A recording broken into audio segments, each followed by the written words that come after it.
Hello everyone, ఈరోజు మనం egg ఇంకా మునక్కాయ కాంబినేషన్లో కర్రీ ఎలా తయారు చేసుకోవాలో చూద్దామండి.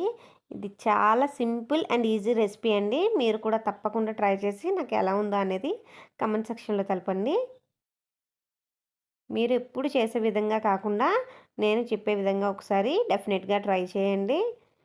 ముందుగా మనం ప్రాసెస్లోకి వెళ్ళిపోదామండి. ముందుగా నేను ఇక్కడ ఒక 5 ఎగ్స్ అనేవి తీసుకున్నానండి. ఎగ్స్కి అన్నిటికీ కూడా చూపించిన విధంగా ఇలా నైఫ్తో అయితే కట్ చేసుకుంటున్నాను.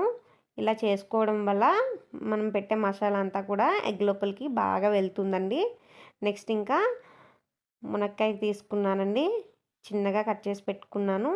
ఇంకా ఆనియన్, మిర్చి, టమాటో తీసుకున్నానండి. నెక్స్ట్ మనం ఒక ప్యాన్ తీసుకొని ప్యాన్ కొంచెం హీట్ ఎక్కిన తర్వాత 3 స్పూన్స్ ఆయిల్ అనేది తీసుకున్నాను. ఆయిల్ బాగా వేడెక్కిందండి.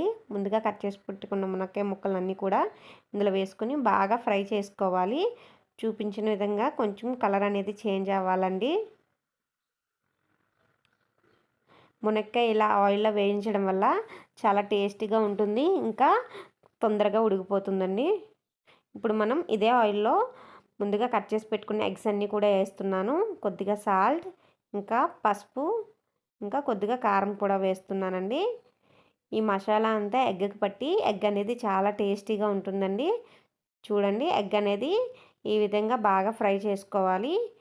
ఇప్పుడు ఇదే ఆయిల్లో నేను ముందుగా కట్ చేసి పెట్టుకున్న 2 పచ్చిమిర్చి వేస్తున్నానండి. పచ్చిమిర్చి బాగా ఫ్రై అయిన తర్వాత ఒక స్పూన్ అల్లం వెల్లుల్లి పేస్ట్ అనేది తీసుకున్నాను. అల్లం వెల్లుల్లి పేస్ట్ వేసిన తర్వాత బాగా మిక్స్ చేసుకోవాలండి, లేదంటే మాడిపోతుంది. ఇదంతా కూడా ఒక 2 మినిట్స్ బాగా ఫ్రై అయింది కదండి. ముందుగా కట్ చేసి పెట్టుకున్న ఆనియన్స్ని కూడా నేను ఇందులో వేస్తున్నాను.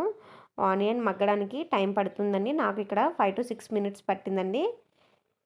కొద్దిగా కరివేపాకు అనేది యాడ్ చేస్తున్నాను. ఇంకా కొద్దిగా సాల్ట్ కూడా యాడ్ చేస్తున్నానండి, ఆనియన్ తొందరగా మగ్గడానికి. మీలో చాలామంది వీడియోస్ చూస్తున్నారు కానీ సబ్స్క్రైబ్ అనేది చేసుకోవట్లేదండి. మీకు కనుక నా వీడియోస్ నచ్చినట్లయితే ప్లీజ్ సబ్స్క్రైబ్ అనేది చేసుకోండి. ముందుగా కట్ చేసి పెట్టుకున్న టమాటా కూడా యాడ్ చేశానండి. ఇప్పుడు టమాటా అంతా కూడా మనకి బాగా మగ్గగలండి.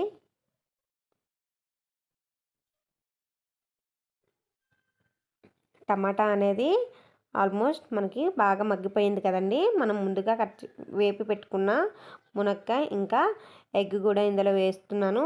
వేసి ఇదంతా కూడా బాగా మిక్స్ చేసుకున్నానండి. ఇప్పుడు నేను ఇందులో కొద్దిగా కారం అనేది యాడ్ చేస్తున్నాను. ఆల్రెడీ మనం ఇందాక ఆనియన్స్లో సాల్ట్ వేసాం, ఎగ్లో సాల్ట్ వేసాం కాబట్టి సాల్ట్ అనేది చూసి వేసుకోండి. కొద్దిగా వాటర్ అనేది యాడ్ చేశానండి. ఇదంతా కూడా బాగా ఒక 5 మినిట్స్ దగ్గర పడాలండి. అంతేనండి. Easy and simple egg curry చాలా ఈజీ అండి. మీరు డెఫినెట్గా ఇంట్లో ట్రై చేసి నాకు ఎలా ఉందో అనేది కమెంట్ సెక్షన్లో తెలపండి. Thanks for watching Jaya Reddy Telugu channel.